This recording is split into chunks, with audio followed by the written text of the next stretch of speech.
caffeinated, but how are you? Yeah, I'm good. I'm really good. It's a busy day here, so I'm in Peioria at the Dream Center, and we're about to do a huge event. We've got over 1,000 prom dresses that we're going to be offering to girls in the area that can't afford to go to prom. So we're doing this huge event called Promise of Hope.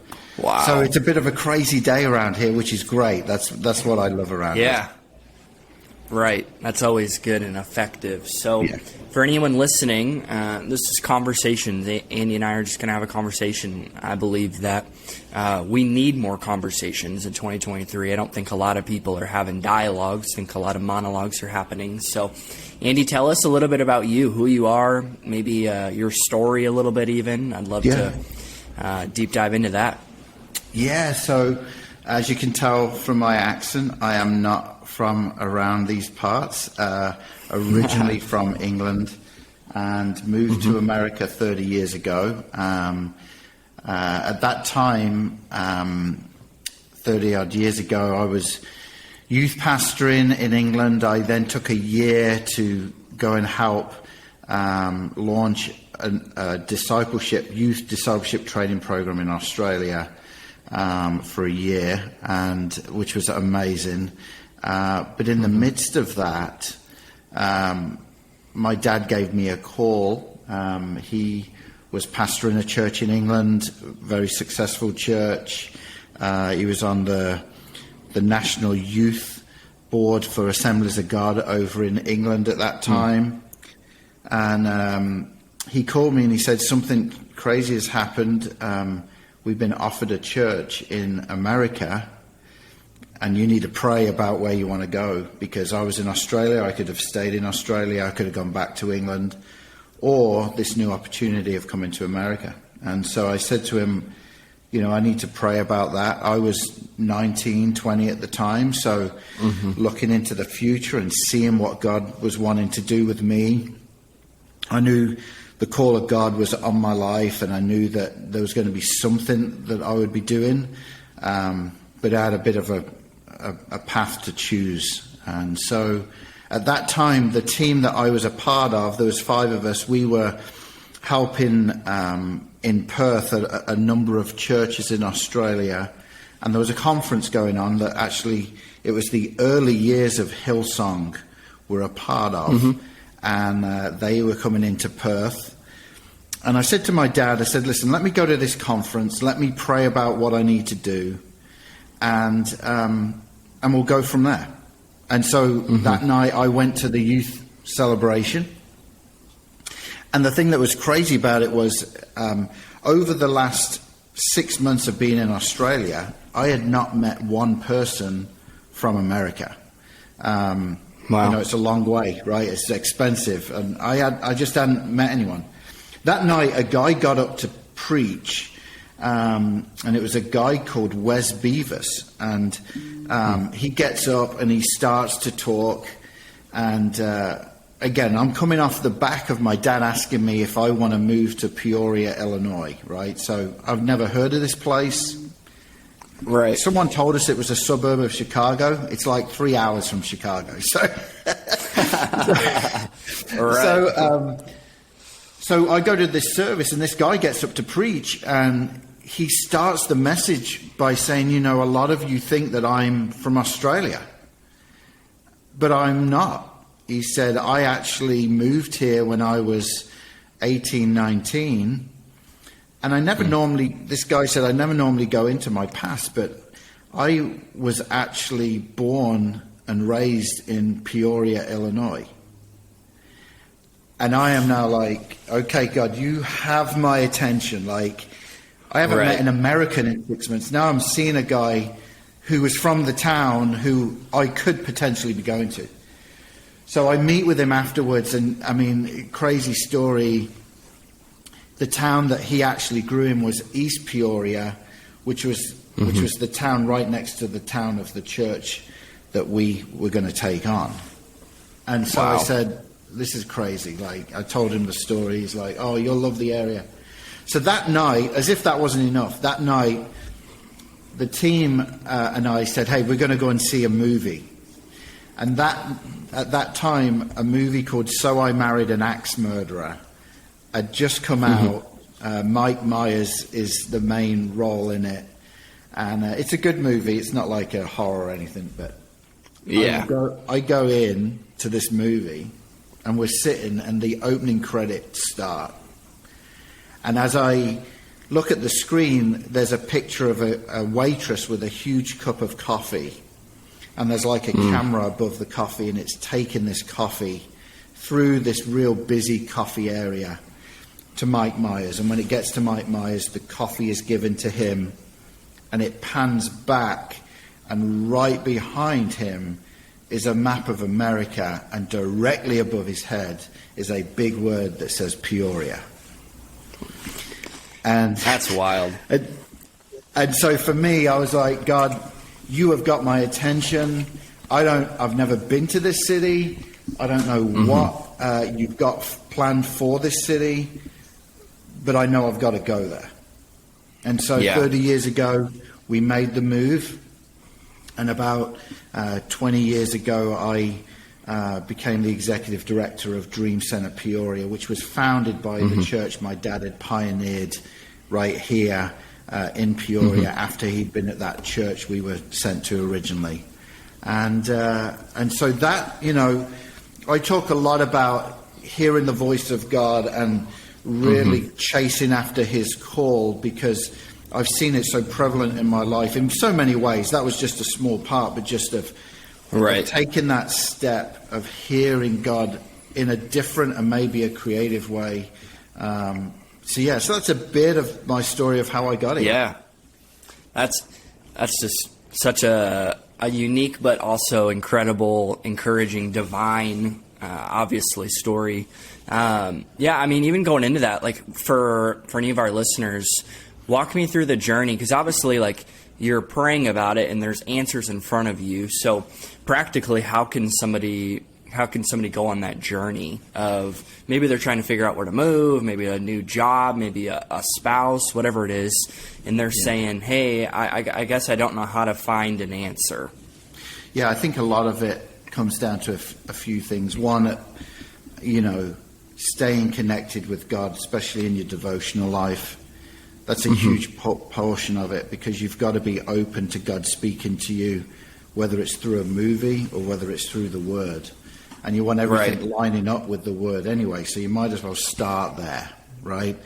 Yeah. And from that, God can just place things in your path. I find that, and even with the Dream Center and what we're doing here, there is an element of faith that sparks once you step out in that faith. It's okay talking about, I've got faith for this or I've got faith for that. But it's once you step out and take that step that could be really scary, that God then starts either showing you what to do or providing for what you need to do, Right.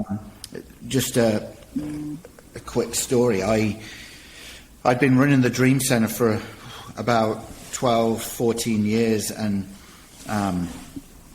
was approached from a church in Nashville, Tennessee called Crosspoint, and church right downtown, and they at that time were running 3 different Dream Centers, and they approached me and said, hey, would you come on staff? Would you be a part of helping run these and get them really up and running? They'd seen what we had done here in Peoria.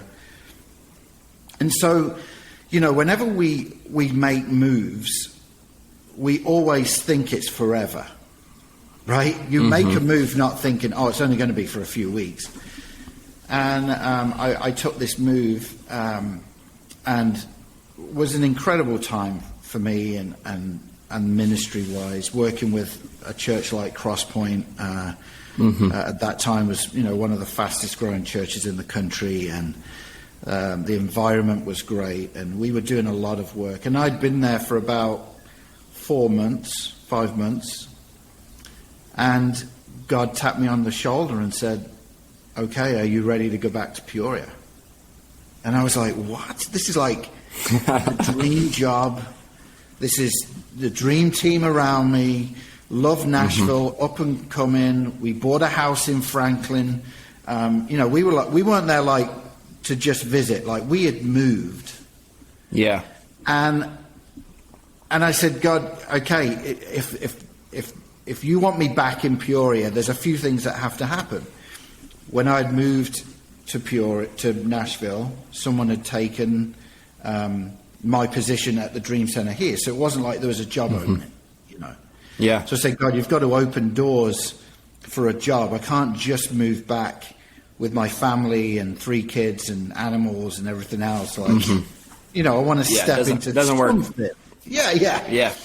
And so I said to my wife, why don't you, because she was feeling the same. And I think that's part of hearing God's call as well, especially if you're married. It's definitely, God speaks in twos if you're married. Like, there's got to be confirmation. Otherwise, you're just becoming a lone ranger and your family are just being tagged along, and it does nothing for anyone.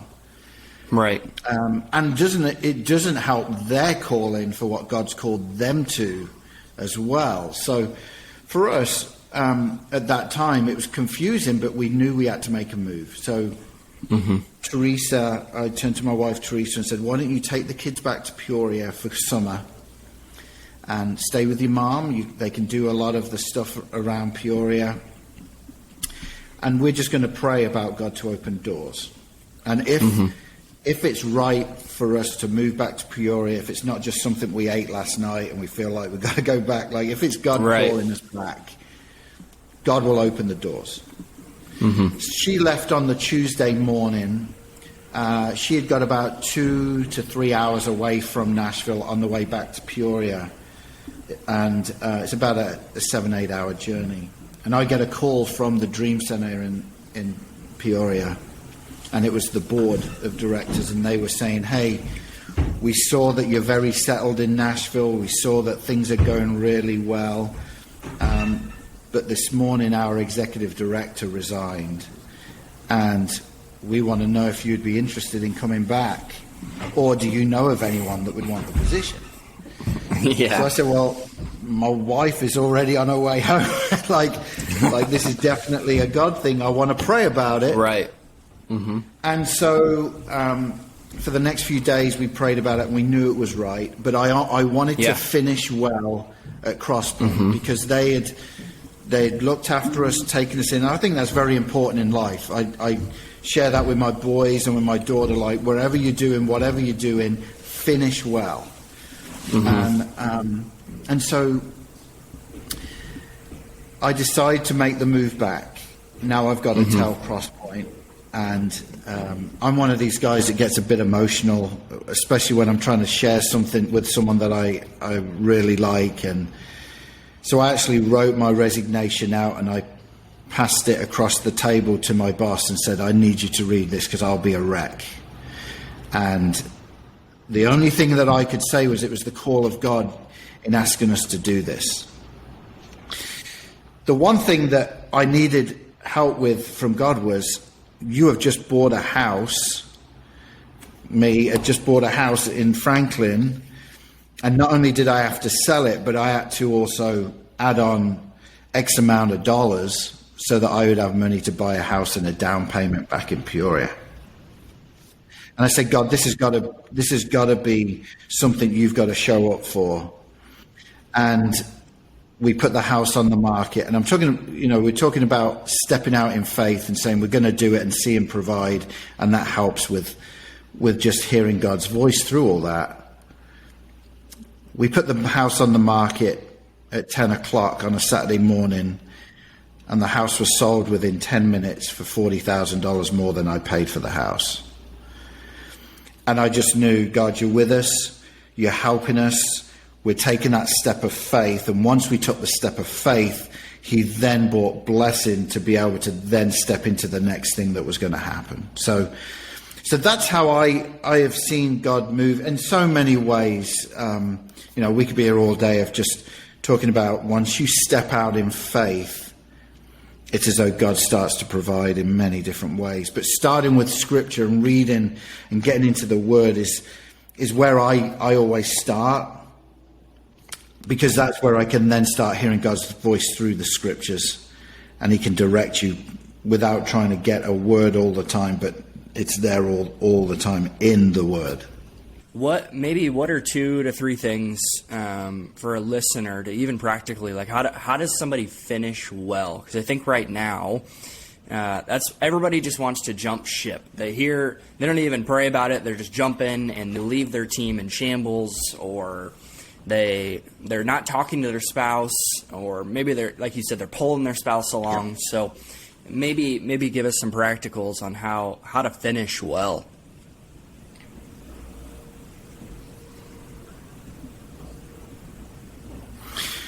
Yeah, this is really good, because I run an organization here with over 50 staff members at the Dream Center here, and so we see people. We don't have a big turnover rate, but I do see some folks come and go, and so I'm on the other end of receiving bad news that someone's leaving.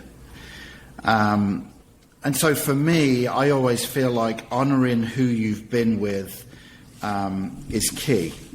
So, for instance, I talked about Crosspoint, leaving Crosspoint. I gave them a 6 weeks notice that I knew I could finish everything that I was involved in. And if they got someone else on the team, I could then impart what we've been working on. So the organization doesn't have this lull or this downtime.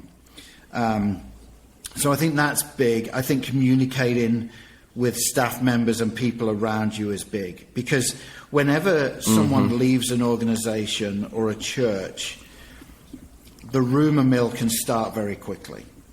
And so for me, even at Crosspoint, I was big on talking to every department and saying why I'm leaving, that this is a God thing, that this is something that me and my family are moving into. And I think that's crucial. I think I've seen the flip side of churches especially not knowing how to handle someone leaving. Here at the Dream Center, I've told our staff, if God is calling you to go somewhere else, who am I to even try and stop that? Right? If it's a God thing, then we are going to bless you all the way. We'll give you the off ramp. It won't be like, well, you're gone tomorrow because you've upset us. No. We will give that off ramp because it helps them and it helps us. Right? This just happened with us. One of our key positions, she came to me and said, I feel like me and my husband feel I need to stay home with the kids. And we feel God's calling me to stay home. So I said, okay, I'm going to go by your calendar, what you feel you need to do. We have a big event coming up in about 5 weeks from now. If you could stay on and help us get through that, great. But if you can't, we understand it because God's calling you to something. And she then turned to us and said, hey, that'd be great. I'll stay on till after the event. It helps us out. That is part of finishing well, communicating with who's over you, communicating with the team, and also communicating ahead of time. It's huge. I've had some staff members that have come to me and said, Andy, I'm having a really hard time and I don't know how long I'm going to be here. And so it's at that point I can then step into their world and say, what's going on? Why are you saying what you're saying?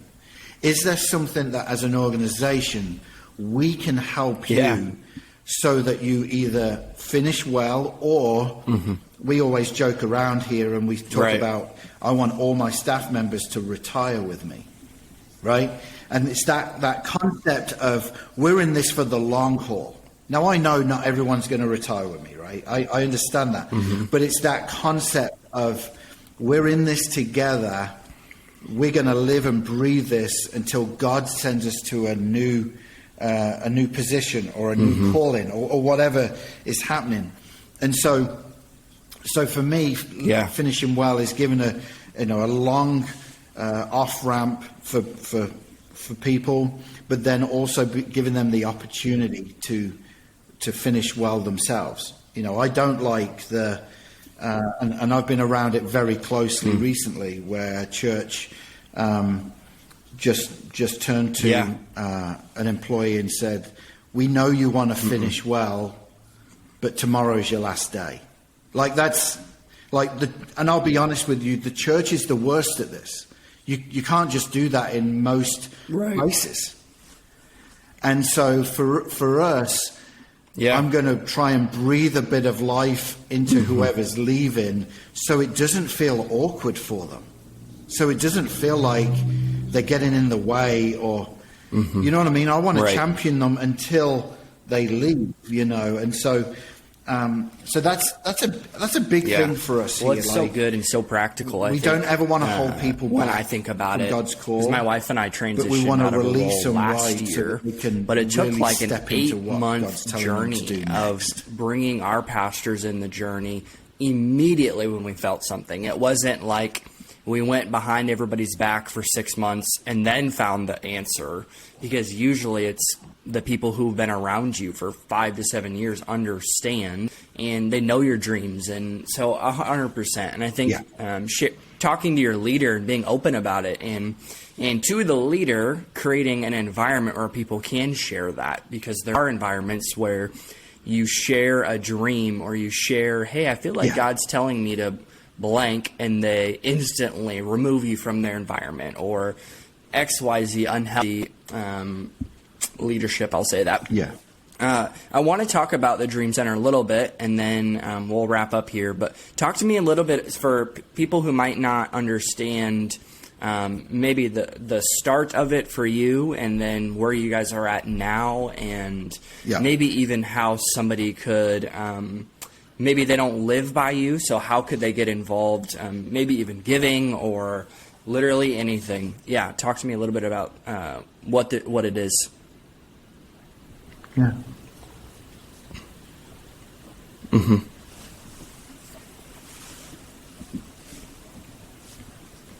Sure. Well, so it's a concept that came out of LA. The LA Dream Center, the Barnetts in LA started this type of ministry. And about 3 or 4 years into them starting, my dad pioneers this church in downtown Peoria. And there was 2 crowds that were coming to the church. It was one crowd that were coming to downtown Peoria to be a part of this new church plant, right? But then there was another crowd of folks that were coming from the near north side of Peoria, which there would be a lot of housing projects, a lot of single-parent moms, a lot of poverty in the area. And they were coming really with needs, and they were asking the church to help. And this was new, right? This was my dad, before that, was in a suburbia church. Like, we weren't seeing any of that. And so we felt we needed to do something. And so they connected with the LA Dream Center and felt like we could bring a Dream Center to Peoria. It will look different than the LA Dream Center, because the DNA of that city is different than the DNA of this city. Right. And yet, what happened was, as the church brought this concept to Peoria, the leadership team felt that this had to be something that was not church-owned, that this was not theirs, right? They needed it to be a kingdom thing rather than a church thing. And so they start talking to other churches and area non-profits and saying, we want to bring this Dream Center to Peoria. And what is a Dream Center? For us, our main thing that gets us up each and every morning is impacting families living in poverty, starting with kids and youth. We start with kids and youth because the kids that we're seeing have no way out. They can't move house. They can't move school. And the school district that they're in would be a tough school district. They can't go and get a job because they're not old enough. So we felt we could go and really help the student. Wow. But then that would then get us into the home. And that's what's happened. And so here at the Dream Center, it's been a bit of a God thing. I'll share the story of how we got this building. This is an 8-story building. It's an old YMCA building. Wow. It's right downtown Peoria. So if you come to Peoria, there's 2 hospitals directly opposite me. And then our building, it's an 8-story building, 140,000 square feet. So this building was up for sale for $4 million, which we did not have. This was when we first started. We did not have anything. Our budget was $100,000 a year, period. And all of our outreach programs were throughout the community, at different parks and different churches, and we were just trying to be like a spiritual hospital for people, really trying to bring different avenues of help to people. And so we looked at this building. It had been up for sale for 4 years at $4 million, and they dropped it to $1.4 million, which was still way more than what we could afford. But that was the point where I got on the phone and called the YMCA, which owned this building, and I said, hey, I'm interested in buying the building, and the guy started to laugh at me. And he's like, it's really weird.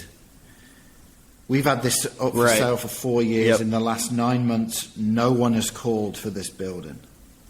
But today you have called, and the hospital across the street has called, and that you both want to buy the building. And I knew I can't take on a hospital in a bidding war. Like, they've won, right? So it's 1.4 million. So I said, listen, let's meet our board, your board, and the hospital board. And let's just talk about what we want to do and if it works with what you guys are wanting to sell it for. So they start to, we start to meet in this room. I get up and I just start sharing my heart for the poor and the broken right here in Peoria, about how this could be a spiritual hospital. This could be a place where we're seeing kids' lives transformed. And I sat down. Then the hospital got up and said, if we bought this building, we would knock it down. We don't want the building. They said, what we really want is across the street from this building is a football field size parking lot. That was part of this property. And at the time, the hospital was about to start a whole new rezoning, rebuild. So I said, let me get this right. If you bought the building, you would knock it down. If we bought the building, I mean, we really don't need the parking lot. Like, we'll make do, but we want the building. So I turned to them and said, out of the $1.4 million, what do you want to pay for that football field size parking lot?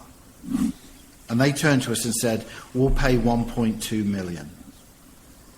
So we ended up buying this building for $200,000. And you talk about a God thing. It's got 2 gymnasiums. It did have a swimming pool. We've turned that into a 300-seater auditorium. Wow. We have countless classrooms. We have countless areas. And so we were able to step into that. In the last 15 years, we've put in about $10 million into this building, and we've never gone to the bank once. Just people have just got involved. So real quick, what do? We have 4 areas that we focus in on. DCP housing, Dream Center Peoria housing. Wow. We have the only emergency shelter for women and children here in Peoria. Each night, anywhere between 100 to 125 women and children will come here. Our average age is 9 years of age in our homeless shelter. So homelessness to us is completely different than what you imagine and what you see on the streets, say in LA and places like that. But then we have 21 apartments within the building, and we can transition some of our homeless guests. Most are single parent moms or father and dads, and we can transition them into an apartment. And there is where we see life change. We've been doing this now, this part of our program, for over 10 years. And because of the grants that we get, we have to keep real good records. Wow. And one of the things that we have found out is anyone that enters from homelessness into our apartments, and then from our apartments, we then send them and they get a house or an apartment. They're ready to go out on their own. 93% never go back to homelessness. And so for us, that's the goal with our housing, is to really try and just, we have this slogan on billboards all around town that just says one less homeless. And that's our aim. We want to make homelessness gone in Peoria. So that's housing. We then have DCP students. It's our after school program. So we have a younger age, which is from 5 to 10, mentoring, tutoring, homework help, things like that. But then when kids turn 11 to 18, we want to do it completely different. We want to spark purpose into kids' lives, right? Our core values at Dream Center is dignity, compassion, and purpose. And that purpose is a big deal. So how do we do that? We have a full-blown trade school at the Dream Center here. So we have motor mechanics, shop, we have a carpentry studio, we have a 3D printing class, we have a t-shirt printing class. We've just launched DCP Coffee, where we have a full-blown roaster, and kids are learning everything from roasting all the way through customer service and barista work. And so what we're trying to do is show kids a way out of poverty through business. And so that's our students area. Then we have DCP Cares, which is like the event we talked about earlier, the hands-on outreach programs that we have over 40 different churches involved with what we do here. They can get involved with things like Backpack Peoria. Every year we give away 2,500 backpacks loaded with school supplies to kids in need. So that all falls under our Cares division. Right now we have our store open downstairs. It's a store where the hurting and the broken can come and get clothing or basic essentials for the house, all free of charge. We open it twice a month. That's all under our Cares side. So we have housing, students, Cares, and the last one is a new division that's been going for 2 years. It's called DCP Mobile. And we know that everyone cannot get to the Dream Center, but now we can get to them. And so we have 4 mobile trucks. One is a mobile shower unit with 4 showers and bathrooms on it. One is a mobile laundry unit. So we have 3 washers and 3 dryers where folks who can't get to the laundrette or just need help, we can hook it up. We also have a food truck that's just literally about to hit the road.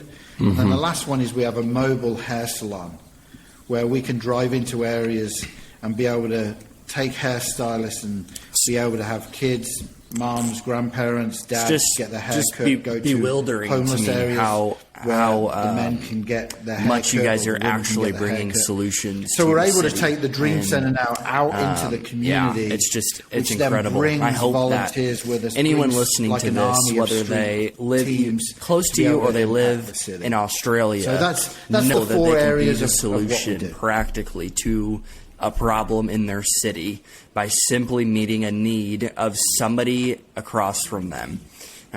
So thank you so much for what you're doing and modeling. What are you going to say?